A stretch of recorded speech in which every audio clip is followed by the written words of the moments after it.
전남 곡성의 한 시골 마을, 아침 안개가 산자락을 감싸는 새벽 6시였습니다. 박정숙은 벌써 일어나 폐지를 담을 리어카를 끌고 집 밖으로 나왔어요.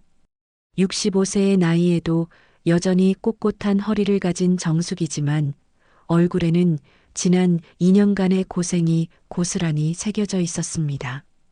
오늘도 또 하루가 시작이네. 정숙은 한숨을 쉬며 중얼거렸습니다.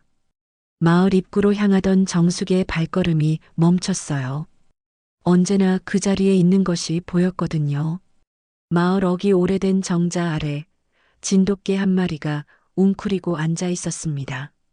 이름은 복돌이, 올해로 7살이 된 수컷 진돗개였어요. 복돌이는 2해 전부터 매일 아침 이 자리를 지키고 있었습니다.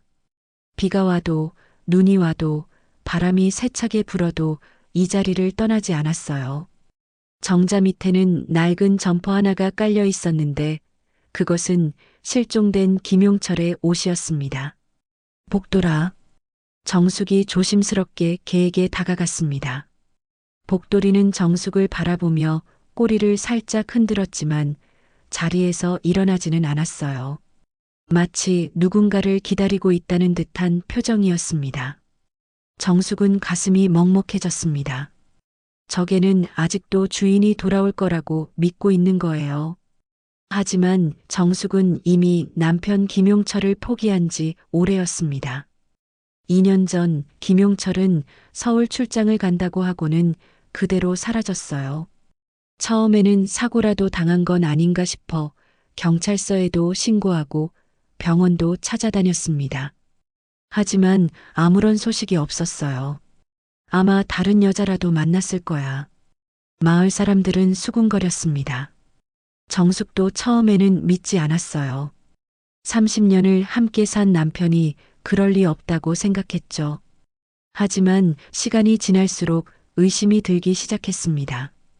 연락도 없고 흔적도 없이 사라진 남편을 어떻게 믿을 수 있겠어요? 정수가 이제 좀 포기해. 마을 이장인 김덕수가 정숙에게 말했습니다. 사망신고라도 해서 기초연금이라도 받아. 혼자 사는데 얼마나 힘들어. 처음에는 거부했던 정숙이었지만 생활고에 시달리다 보니 결국 작년에 사망신고를 하게 되었어요. 남편이 실종된 지 1년이 넘었으니 법적으로 가능한 일이었습니다. 그 후로 정숙은 기초연금을 받으며 폐지수거로 생계를 이어가고 있었어요. 서울에 사는 딸 김현주는 가끔 용돈을 보내주긴 했지만 아버지 이야기만 나오면 화를 냈습니다. 엄마, 이제 그 사람 이야기는 하지 마세요. 우리 버리고 간 사람을 왜 기다려요? 현주의 말이 맞다고 생각했어요. 남편은 이미 죽은 사람이나 다름없었으니까요.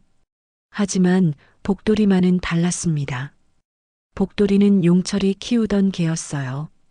용철이 사라진 후에도 매일 주인을 기다렸죠. 처음에는 집 마당에서 기다렸는데 어느 날부터인가 마을 입구 정자 밑으로 자리를 옮겼습니다. 마치 주인이 마을 밖에서 돌아올 거라고 믿는 것 같았어요. 마을 사람들이 밥을 가져다 줘도 잘 먹지 않았습니다. 가끔 정숙이 가져다 주는 밥은 조금씩 먹었지만 그마저도 억지로 먹는 것 같았어요. 저놈의 개는 주인이 죽은 걸 몰라. 정숙은 복돌이를 쳐다보다가도 눈을 피했습니다. 사실 정숙도 확신할 수 없었어요. 남편이 정말 죽은 건지 아니면 어디선가 살아있는 건지. 하지만 이미 사망신고도 했고 기초연금도 받고 있는 상황에서 그런 생각을 하는 것은 의미가 없었습니다. 아직 아닐 수도 있지. 정숙은 마음속으로 중얼거렸습니다. 복돌이는 여전히 정자 밑에서 산 너머를 바라보고 있었어요. 가끔 멀리서 발소리라도 들리면 귀를 쫑긋 세우곤 했습니다. 하지만 매번 실망하고 다시 웅크리고 앉았죠. 정숙은 리어카를 끌고 마을을 나섰습니다. 오늘도 폐지를 주어서 조금이라도 돈을 벌어야 했어요. 뒤돌아보니 복돌이가 여전히 그 자리에 앉아 있었습니다. 언제까지 저러고 있을까? 정숙은 안타까운 마음으로 중얼거렸습니다. 오후가 되어 정숙이 폐지를 팔고 집으로 돌아오는 길이었어요. 복돌이는 여전히 같은 자리에 있었습니다. 해가 지고 어둠이 내려도 그 자리를 지킬 거예요. 정숙은 복돌이에게 밥을 가져다 주었습니다. 복돌아, 밥 먹어. 복돌이는 정숙을 바라보며 꼬리를 흔들었지만 밥그릇에는 관심을 보이지 않았어요. 그저 산 너머를 바라보며 무언가를 기다리고 있을 뿐이었습니다. 주인이 돌아오기를 바라는 거구나. 정숙은 복돌이의 마음을 이해했지만 동시에 안타까웠습니다. 그날 밤 정숙은 홀로 앉아 남편의 사진을 바라봤어요. 30년을 함께 산 남편이지만 이제는 남남이 된 것 같았습니다.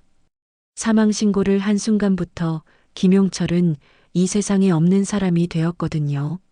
하지만 복돌이만은 여전히 주인을 기다리고 있었습니다. 충직한 개의 마음이 때로는 사람보다 더 진실해 보였어요. 복돌이가 이상한 행동을 보인 건 어느 월요일 아침이었습니다. 평소처럼 정자 밑에서 웅크리고 앉아있던 복돌이가 갑자기 벌떡 일어나더니 산 너머 방향을 향해 짖기 시작한 거예요. 와랄, 와랄랄. 복돌이의 짖음소리가 조용한 마을을 깨웠습니다. 2년 동안 거의 짖지 않던 개가 갑자기 이런 행동을 보이자 마을 사람들이 하나둘씩 나와봤어요. 복돌이가 왜 저래? 이웃집 할머니가 궁금해했습니다. 글쎄 무슨 일인지. 정숙도 어리둥절했어요. 복돌이는 계속해서 산 방향을 보며 짖었습니다. 그리고는 갑자기 그 자리를 떠나 산으로 향하기 시작했어요. 2년 동안 정자 밑만 지키던 개가 처음으로 움직인 거였습니다. 어디 가는 거야, 복돌아? 정숙이 뒤따라가려 했지만 복돌이는 이미 멀어지고 있었어요. 마을 이장 김덕수도 이 광경을 지켜봤습니다. 이상하네. 저 개가 움직이다니. 뭔가 느낀 게 있나 봐요. 마을 부녀회장이 말했습니다. 복돌이는 산길로 사라졌고 그날 하루 종일 돌아오지 않았어요. 정숙은 걱정이 되어 밤늦게까지 기다렸지만 복돌이는 나타나지 않았습니다. 설마 복돌이까지 없어지는 건 아니겠지. 정숙은 불안한 마음으로 잠들었어요. 다음 날 아침에도 복돌이는 보이지 않았습니다. 정숙은 평소보다 일찍 일어나 마을 주변을 돌아다니며 복돌이를 찾았어요. 복돌아, 복돌아. 정숙의 목소리가 산골짜기에 메아리 쳤습니다. 그때 멀리서 개 짖는 소리가 들려왔어요. 분명 복돌이의 목소리였습니다. 정숙은 서둘러 소리가 들리는 방향으로 향했어요.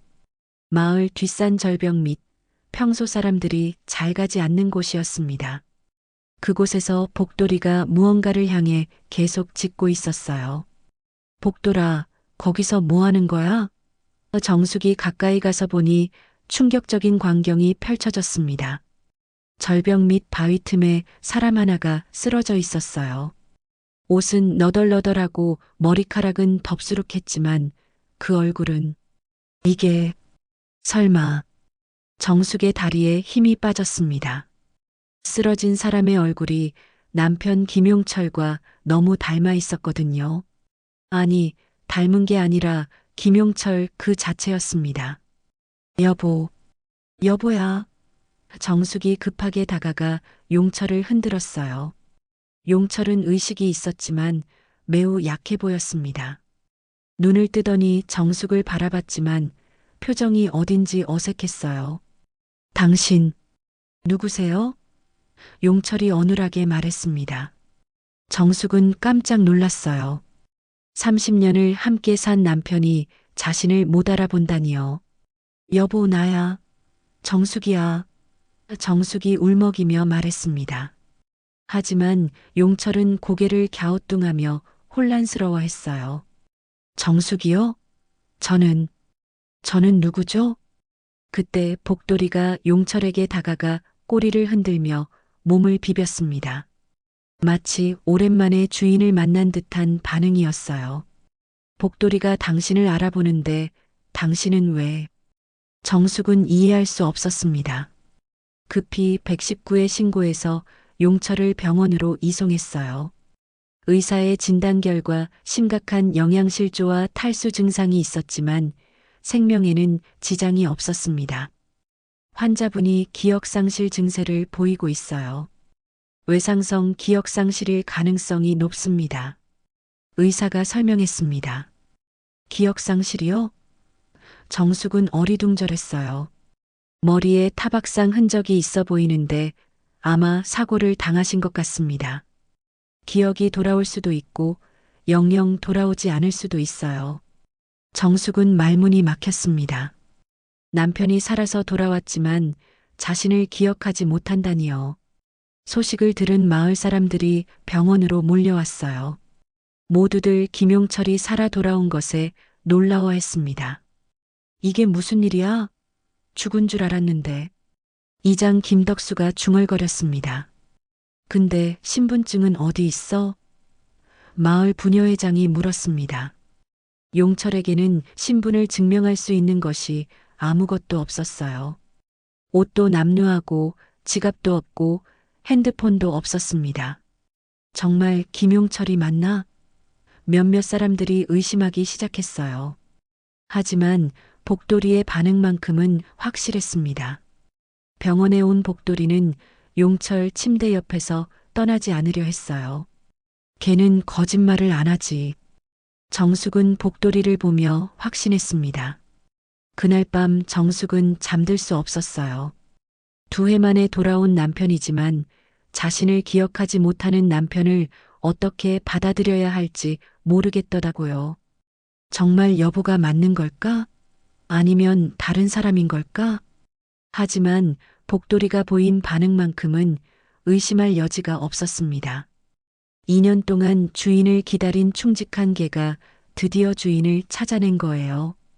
다음 날 아침 서울에 있는 딸 현주에게 연락했습니다. 현주야, 아버지가 돌아왔어. 전화 너머로 현주의 숨소리가 멈췄어요. 그리고 잠시 후 차가운 목소리가 들려왔습니다. 엄마, 무슨 소리예요? 아버지는 죽었잖아요. 아니야, 정말 돌아왔어. 복돌이가 찾아왔어. 현주는 믿지 않으려 했지만 결국 급히 고향으로 내려오기로 했습니다. 2년 만에 벌어진 기적 같은 일이었어요. 현주가 고향에 도착한 건 다음 날 오후였습니다. 서울에서 급히 내려온 현주의 얼굴에는 복잡한 감정이 뒤섞여 있었어요. 기대보다는 불안이 더 컸습니다. 정말 아버지가 맞아요? 현주가 병원 복도에서 정숙에게 물었습니다. 그럼 복돌이도 알아보는데. 정숙은 확신에 찬 목소리로 대답했어요. 현주는 병실 문을 열고 들어갔습니다. 침대에 누워있는 남자를 보는 순간 현주의 얼굴이 굳어졌어요. 분명 아버지의 얼굴이었지만 뭔가 달라 보였습니다. 아버지? 현주가 조심스럽게 불러봤습니다. 용철은 현주를 바라보며 고개를 갸우뚱했어요. 당신은 누구시죠? 그 순간 현주의 마음속에 분노가 치밀어 올랐습니다. 2년 동안 죽은 줄 알고 슬퍼했는데 이제 와서 자신을 모른다고 하다니요. 정말 기억이 안 나요? 현주의 목소리가 차가워졌습니다. 미안해요. 아무것도 기억이 안 나요. 용철이 고개를 숙였습니다. 현주는 눈물 대신 분노가 터져 나왔어요. 그렇게 우리 버려놓고 이제 와서 기억 안 난다고요? 현주야. 정숙이 말렸지만 현주는 멈추지 않았습니다. 2년 동안 엄마가 얼마나 힘들었는지 알아요? 폐지 주어서 겨우 살아가는데. 용철은 미안한 표정으로 현주를 바라봤지만 여전히 기억하지 못하는 것 같았어요. 현주는 병실을 나와 간호사실로 향했습니다. 피 검사해 주세요. DNA 검사도 가능한가요? DNA 검사요? 간호사가 놀랐습니다. 정말 우리 아버지인지 확인하고 싶어요. 정숙이 뒤따라와서 현주를 말렸습니다. 현주야, 그런 건 필요 없어. 복돌이가 알아봤잖아. 걔가 뭘 안다고요? 사람은 속을 수 있어도 과학은 속일 수 없어요. 결국 현주의 강력한 요구로 DNA 검사를 받게 되었어요. 결과가 나오기까지는 며칠이 걸릴 예정이었습니다. 한편 마을에서는 김용철의 귀환 소식이 퍼지면서 여러 가지 문제가 발생하기 시작했어요. 가장 큰 문제는 사망 신고였습니다.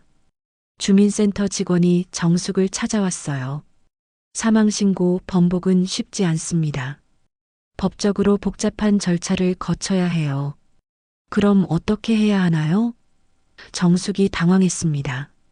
일단 경찰서에 신고하고 법원에 사망 신고 취소 신청을 해야 합니다. 그리고 받으신 기초연금도 반환해야 할 수도 있어요. 정숙은 머리가 복잡해졌어요. 남편이 돌아온 것은 기쁘지만 법적인 문제들이 산더미처럼 쌓여 있었습니다. 복지센터에서도 연락이 왔어요. 부정수급 조사를 해야 할 것 같습니다. 부정수급이요? 정숙이 놀랐습니다. 남편분이 살아계신다면 기초연금 수급 자격에 문제가 있을 수 있어요. 이런 소식이 마을에 퍼지자 사람들의 반응도 달라지기 시작했어요. 처음에는 기적이라고 했던 사람들이 이제는 수군거리기 시작했습니다. 정말 김용철이 맞나? 기억상실이라는 게 믿어져? 혹시 다른 사람이 김용철인 척 하는 건 아닐까? 이런 의심들이 퍼지면서 정숙은 마을에서 점점 고립되어 갔어요. 그런 가운데서도 복돌이만은 변함없이 용철 곁을 지켰습니다. 병원에서 집으로 돌아온 용철의 옆에서 떠나지 않으려 했어요. 복돌아, 정말 고마워. 용철이 복돌이를 쓰다듬었습니다. 신기하게도 용철은 복돌이의 이름만큼은 기억하고 있었어요. 다른 건 아무것도 기억하지 못하면서 말이죠. 현주는 며칠 더 머물면서 아버지를 관찰했습니다. 말투도 행동도 습관도 예전의 아버지와 달라 보였어요. 정말 우리 아버지가 맞나? 현주는 계속 의심했습니다. 그런데 며칠 후 DNA 검사 결과가 나왔어요. 99.9% 일치, 김용철이 맞다는 결과였습니다. 이럴 수가. 현주는 결과를 믿을 수 없었어요. 하지만 과학적 증거 앞에서는 더 이상 부정할 수 없었습니다. 기억을 잃었지만 분명 자신의 아버지가 맞는 거였어요. 경찰서에서도 조사가 시작되었습니다. 김용철이 어디서 무엇을 하며 지냈는지 파악하려고 했지만 본인이 기억하지 못하니 조사에 한계가 있었어요. 신분증이나 개인 소지품이 하나도 없어서 확인이 어렵습니다. 경찰관이 말했습니다. 그런 가운데 마을에서는 또 다른 문제가 생겼어요. 정숙이 혼자 살면서 관리하던 땅과 재산에 대한 이야기가 나오기 시작한 거였습니다. 김용철이 돌아왔으니 재산 정리를 다시 해야 하는 거 아니야? 사망 신고했을 때 처리한 것들 어떻게 하지? 이런 이야기들이 나오면서 마을의 분위기는 점점 어수선해졌어요. 현주는 서울로 돌아가기 전에 정숙에게 말했습니다. 엄마, 정말 조심하세요. 뭔가 이상해요. 뭐가 이상해? 아버지는 맞지만 예전 아버지가 아닌 것 같아요. 완전히 다른 사람 같다고요. 정숙도 그 점이 걱정되긴 했어요. 하지만 복돌이가 알아보는 걸 보면 분명 남편이 맞는 것 같았습니다. 기억만 돌아오면 예전처럼 될 거야. 정숙은 희망을 품었어요. 하지만 현주의 불안감은 계속되었습니다. 뭔가 큰일이 벌어질 것 같은 예감이 들었거든요. 복돌이만이 모든 진실을 알고 있는 것 같았지만 걔는 말할 수 없었어요. 다만 주인 곁에서 충실히 지킬 뿐이었습니다. 김용철이 돌아온 지 일주일이 지났을 때 예상치 못한 인물이 나타났습니다. 정숙의 사촌 동생 박성호였어요. 45세의 성우는 평소 돈과 땅에 관심이 많은 사람으로 유명했습니다. 누나 소식 들었어. 성우가 정숙의 집 마당에 들어서며 말했습니다. 정숙은 성우를 반갑지 않은 표정으로 바라봤어요. 성우야, 웬일이야? 형부가 돌아왔다며? 신기한 일이네. 성우의 말투에는 뭔가 음흉한 기운이 감돌았습니다. 마당에서 복돌이가 성우를 보며 으르렁거리기 시작했어요. 복돌이가 왜 저래? 성우가 걔를 경계하며 물었습니다. 원래 낯선 사람 싫어해. 정숙이 대답했지만 속으로는 이상하다고 생각했어요. 예전에는 성우를 잘 따랐던 복돌이가 말이죠. 성우는 집 안으로 들어가 용철을 만났습니다. 형부, 오랜만이네요. 용철은 성우를 바라보며 고개를 갸우뚱했어요. 죄송한데, 누구시죠? 박성우예요. 누나 동생. 기억 안 나세요? 미안합니다. 아무것도 기억이. 성우는 용철의 반응을 유심히 관찰했습니다. 그리고는 정숙에게 따로 이야기하자고 했어요. 누나, 잠깐 밖에서 이야기 좀 해. 정숙은 마당으로 나왔고 성우는 본색을 드러내기 시작했습니다. 누나, 이상하지 않아? 형부가 갑자기 나타나다니. 뭐가 이상해? 복돌이가 찾아온 거잖아. 그게 말이 돼? 2년 동안 어디서 뭘 했다고 이제 와서 나타나? 성우의 목소리에는 의심이 가득했어요. 하지만 정숙은 성우의 진짜 속셈을 알고 있었습니다. 성우야, 너 혹시 땅 이야기 하려고 온 거 아니지? 성우의 표정이 굳어졌어요. 그것도 중요한 문제잖아. 형부가 사망신고됐을 때 그 땅들 어떻게 처리했는지 알고 있어? 정숙은 가슴이 답답해졌습니다. 성우가 노리는 게 뭔지 뻔했거든요. 그 땅, 내가 혼자 가져간 거잖아. 성우가 본격적으로 공격하기 시작했습니다. 용철이 형 안 돌아왔으면 그냥 내 거였겠지? 뭔 소리야? 내가 언제 땅을 가져갔어? 사망신고하면서 상속 절차 밟은 거 아니야?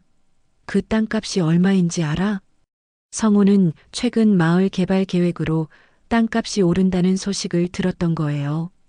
그래서 김용철의 땅을 노리고 있었습니다. 형부가 정말 김용철이 맞아? 성우가 의심스러운 눈빛으로 물었습니다. 당연하지. DNA 검사까지 했어. 그래도 뭔가 이상해. 기억상실이라는 게 너무 컨비니언트하지 않아? 성우는 영어까지 섞어가며 의심을 표했습니다. 정숙은 성우의 태도가 점점 불쾌해졌어요. 성우야, 내가 뭘 원하는지 알겠어. 하지만 그런 식으로는 안 돼. 누나, 현실을 봐. 형부가 돌아왔다고 해서 모든 게 예전으로 돌아가는 건 아니야. 그때 복돌이가 갑자기 마당 한쪽을 향해 짖기 시작했습니다. 와랄, 와랄랄. 복돌이가 또 왜 저래? 성우가 귀찮아했습니다. 정숙은 복돌이가 짖는 방향을 살펴봤어요. 복돌이는 마당 구석 감나무 밑을 향해 계속 짖고 있었습니다. 거기에 뭐가 있나? 정숙이 다가가 봤습니다. 복돌이는 더욱 격렬하게 짖으며 땅을 파기 시작했어요. 마치 무언가를 찾고 있는 것 같았습니다. 복돌아, 뭘 찾는 거야? 정숙이 무릎을 꿇고 복돌이를 달랬습니다. 복돌이는 계속해서 한 곳을 파고 있었어요. 그러자 땅 속에서 플라스틱 상자 같은 것이 나왔습니다. 이게 뭐지? 정숙이 상자를 꺼내봤습니다. 상자 안에는 봉투 하나가 들어 있었어요. 봉투를 열어보니 오래된 가족 사진들과 함께 손글씨로 쓴 노트가 있었습니다. 이건 여보 글씨야. 정숙이 놀라며 말했습니다. 노트의 첫 페이지에는 이렇게 적혀 있었어요.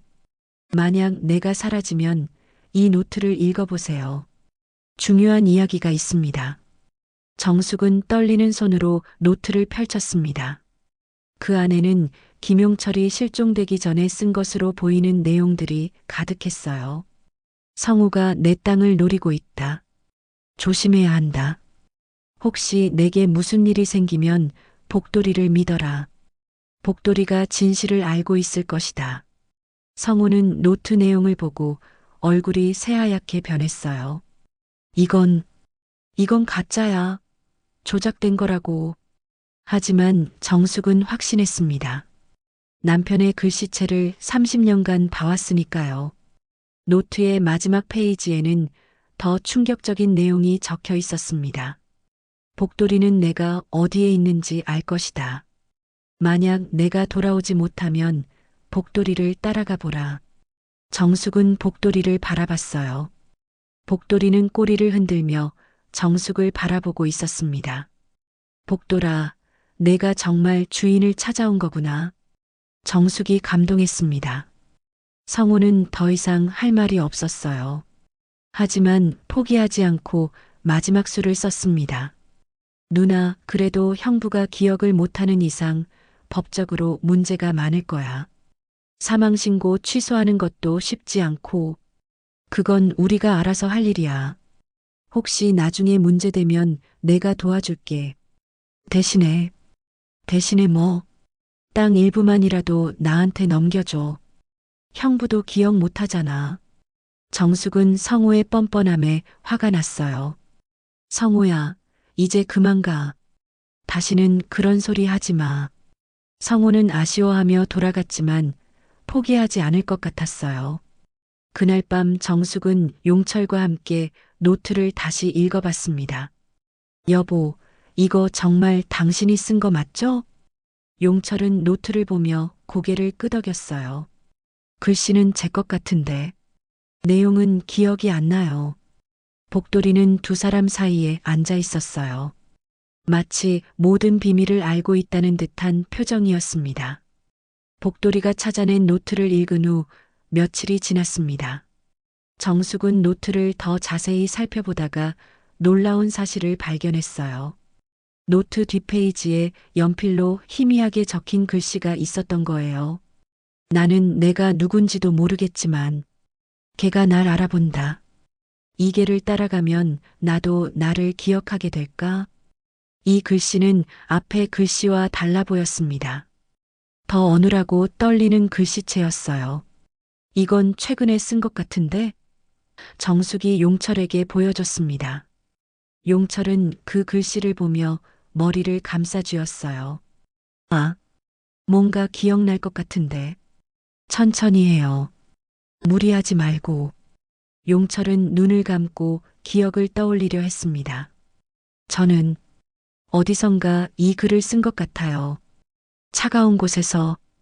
그때 복돌이가 갑자기 현관 쪽으로 달려가며 짖기 시작했어요. 와랄, 와랄랄. 문 밖에서 발소리가 들렸습니다.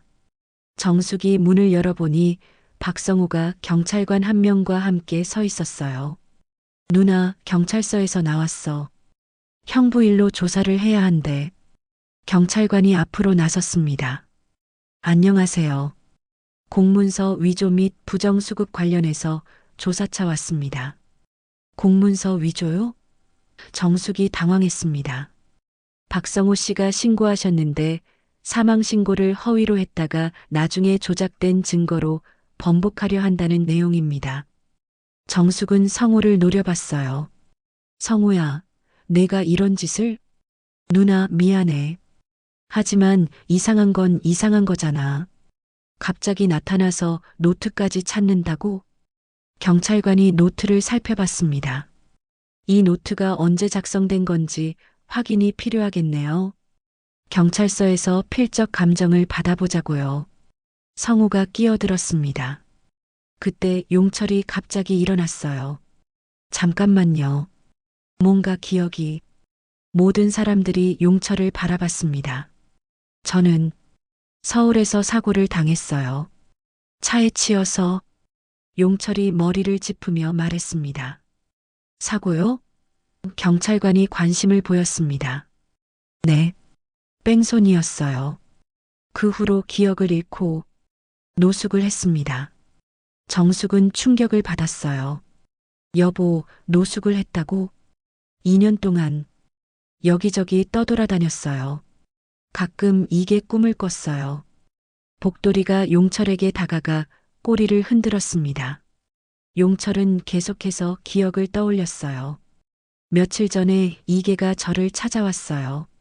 산속에서 그때 제가 그 노트에 글을 추가로 썼어요. 어디서요? 경찰관이 물었습니다. 산속 폐가에서요.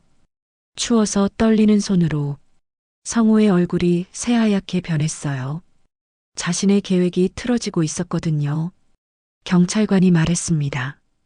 그럼 뺑소니 사건으로 수사를 해야겠네요. 언제, 어디서 사고가 났는지 기억나세요? 2년 전, 서울 강남구 어디였던 것 같아요. 정숙은 남편이 서울 출장을 간다고 했던 그날을 떠올렸어요.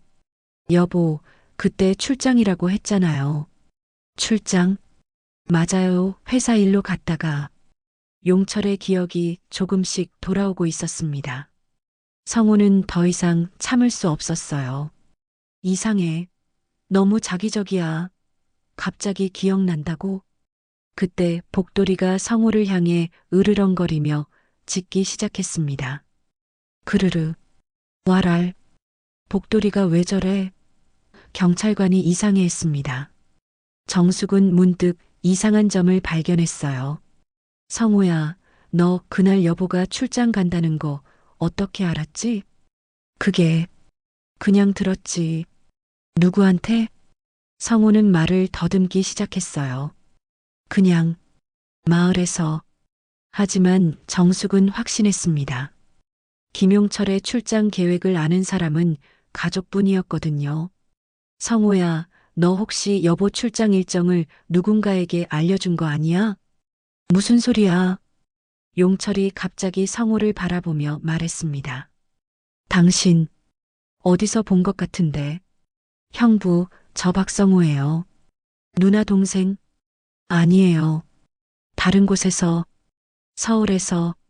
성우의 얼굴이 더욱 창백해졌어요. 경찰관이 상황을 정리했습니다. 일단 병원에서 정밀 검사를 받아보시고 뺑소니 사건은 별도로 수사하겠습니다. 그날 밤 성우는 몰래 정숙의 집을 찾아왔어요. 하지만 복돌이가 먼저 알아채고 짖기 시작했습니다. 정숙이 나가보니 성우가 마당에서 뭔가를 찾고 있었어요. 성우야, 뭐 하는 거야? 아, 누나. 그냥 확인하고 싶은 게 있어서. 이 밤중에 성우는 변명을 하려 했지만 복돌이가 계속 지저댔어요. 마치 성우가 나쁜 사람이라고 알리는 것 같았습니다.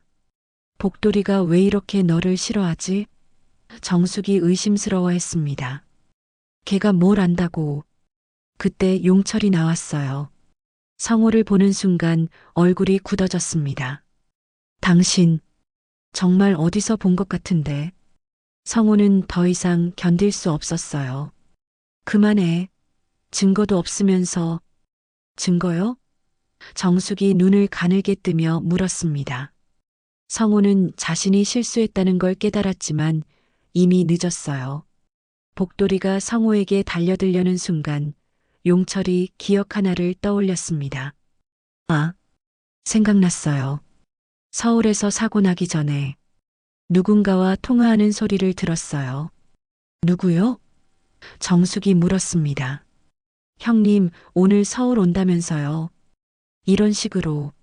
성우는 완전히 당황했어요. 자신의 비밀이 들킬까봐 두려웠거든요. 누나, 나는 이만 갈게. 성우가 서둘러 도망치려 했습니다. 하지만 복돌이가 성우의 바지를 물고 놓지 않았어요. 마치 진실이 밝혀질 때까지 보내주지 않겠다는 듯이 말이죠. 그날 밤 정숙은 확신했습니다. 성우가 뭔가를 숨기고 있다는 것을, 그리고 복돌이가 그 진실을 알고 있다는 것을 말이에요.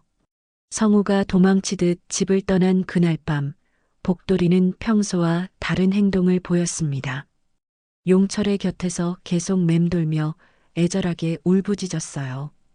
끙끙. 흑흑. 복돌이의 울음소리가 밤 공기를 가득 채웠습니다. 복돌아, 왜 그래? 용철이 복돌이를 쓰다듬었습니다. 복돌이는 용철의 손을 입에 물고 마당 쪽으로 끌고 가려 했어요.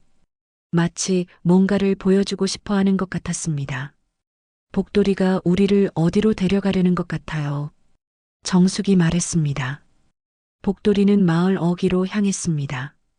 처음에 주인을 기다렸던 그 정자 자리였어요. 그곳에서 복돌이는 다시 애절하게 울었습니다. 이곳에서 2년 동안 기다렸구나. 용철이 복돌이를 안아주었습니다. 그 순간 용철의 머릿속에 희미한 기억이 떠올랐어요. 복돌이와 함께 이 길을 걸었던 기억, 아침마다 산책했던 기억들이 조각조각 돌아왔습니다. 복돌아, 우리 여기서 자주 산책했지? 용철이 떨리는 목소리로 말했습니다. 복돌이는 꼬리를 흔들며 용철의 얼굴을 핥았어요. 정숙은 그 모습을 보며 눈물이 났습니다. 여보, 기억이 돌아오는 거예요? 조금씩. 복돌이와 함께한 시간들이 떠올라요. 복돌이는 다시 움직이기 시작했습니다. 이번에는 마을 뒷산으로 향했어요. 옛날 용철과 함께 자주 다녔던 산책로였습니다. 산길을 오르면서 용철의 기억은 더욱 선명해졌어요. 이 길, 우리가 매일 아침에 걸었던 길이에요. 맞아요. 당신이 복돌이 산책시키느라 매일 일찍 일어났잖아요. 복돌이는 특별한 곳에서 멈춰 섰습니다. 큰 바위가 있는 곳이었어요. 그곳에서 복돌이는 바위를 향해 짖었습니다. 여기가 우리가 자주 쉬던 곳이에요. 용철이 말했습니다. 바위에 앉은 용철은 갑자기 머리를 감싸 쥐었어요. 더 많은 기억들이 쏟아져 들어왔거든요. 아, 현주. 현주가 어렸을 때, 현주가 어땠는데요? 여기서 현주랑 복돌이랑 함께 놀았어요. 현주가 중학생일 때, 용철의 기억 속에서 어린 현주가 복돌이와 뛰어놀던 모습이 떠올랐습니다.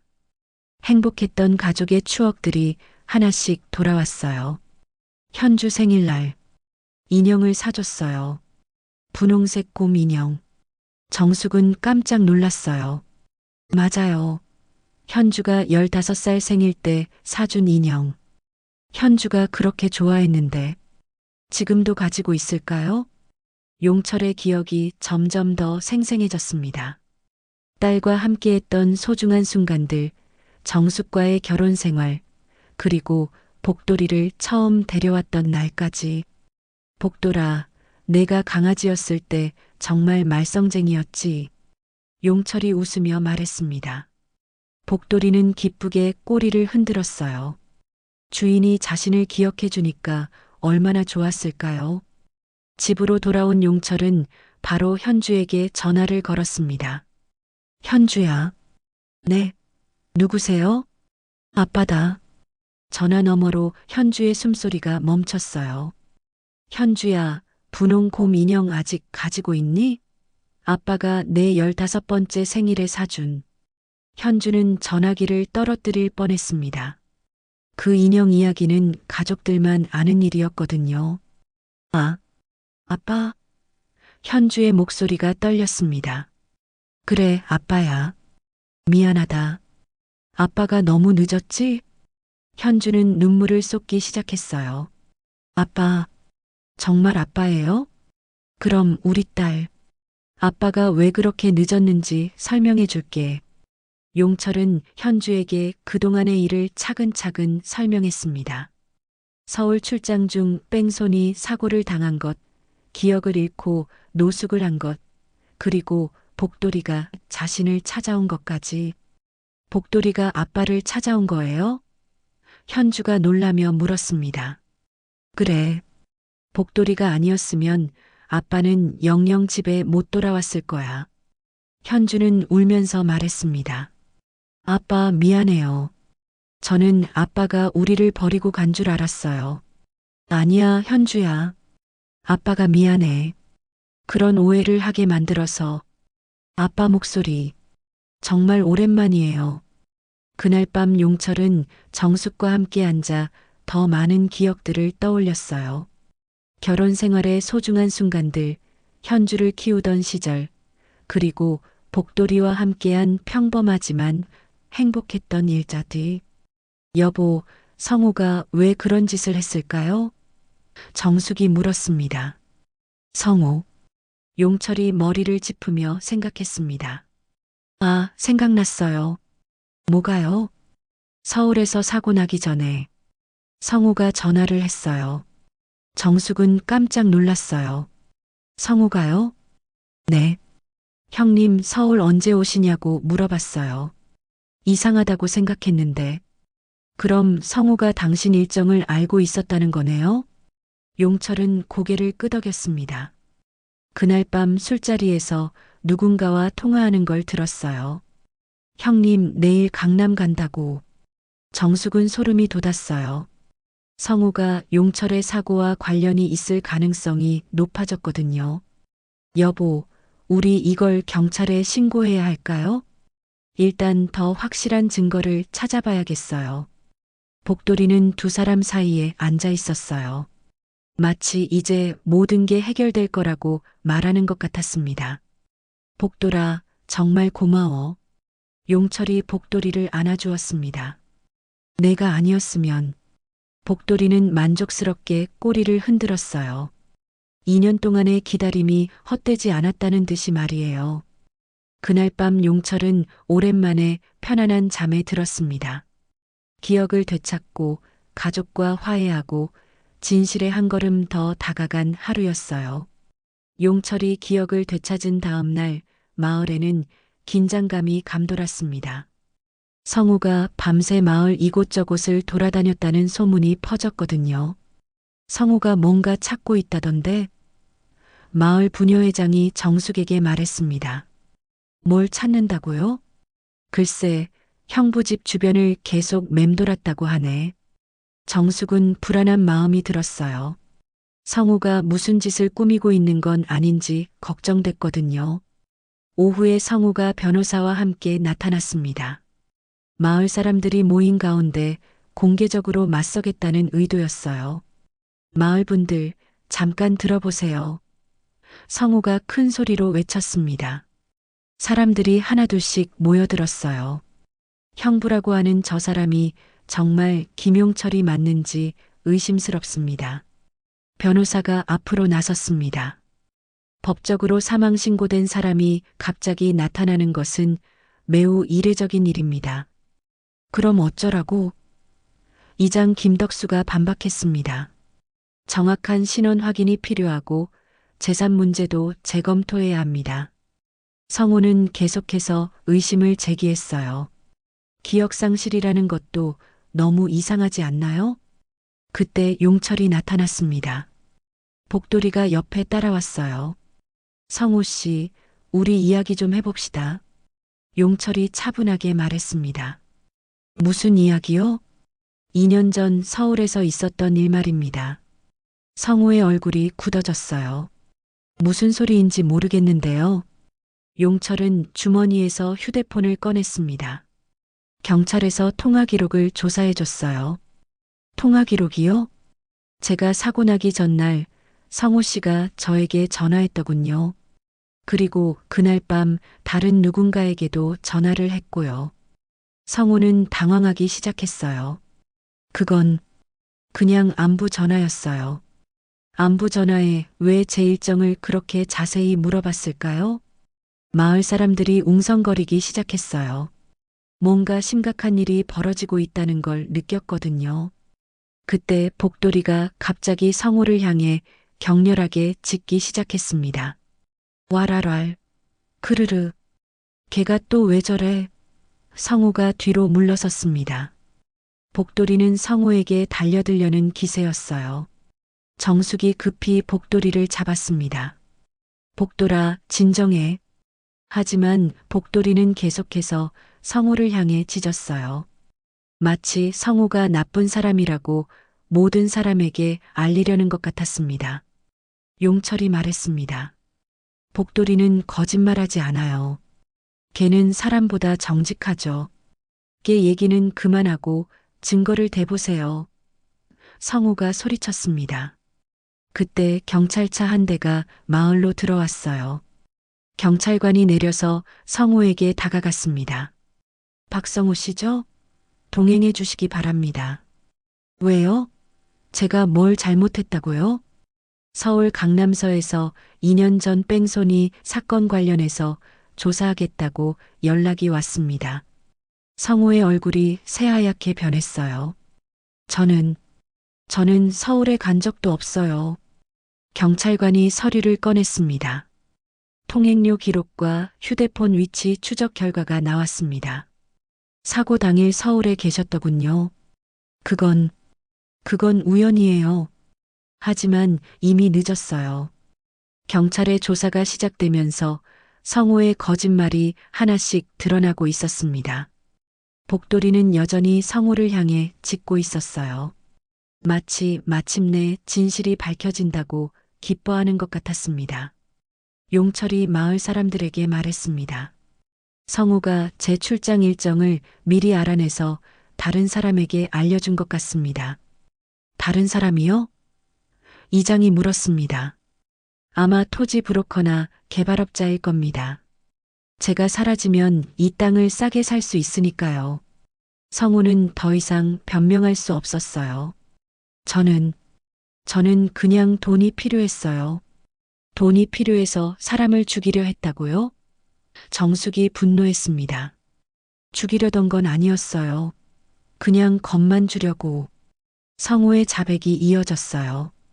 땅값이 오를 거라는 정보를 들은 성우가 개발업자와 손을 잡았던 것, 김용철을 위협해서 땅을 포기하게 만들려 했던 것, 하지만 일이 잘못되어 사고가 난 것까지 형부가 죽었다고 생각했어요.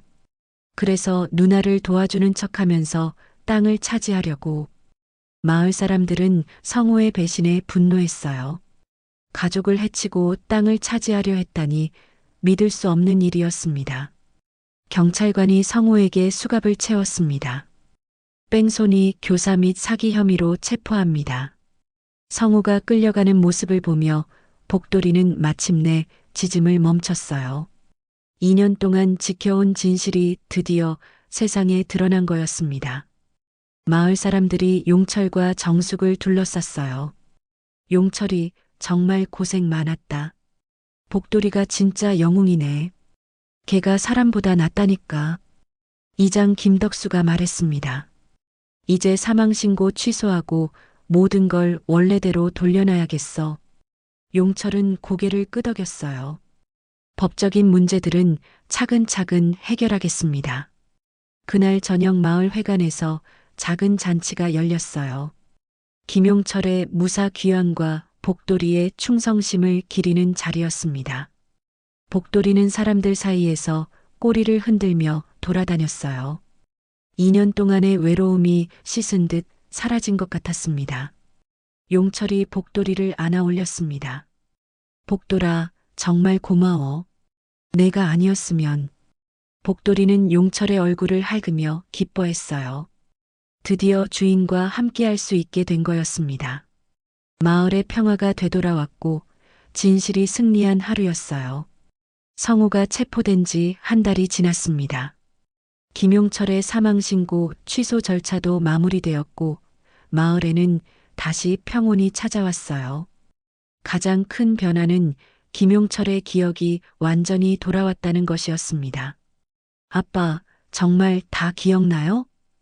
서울에서 내려온 현주가 물었습니다.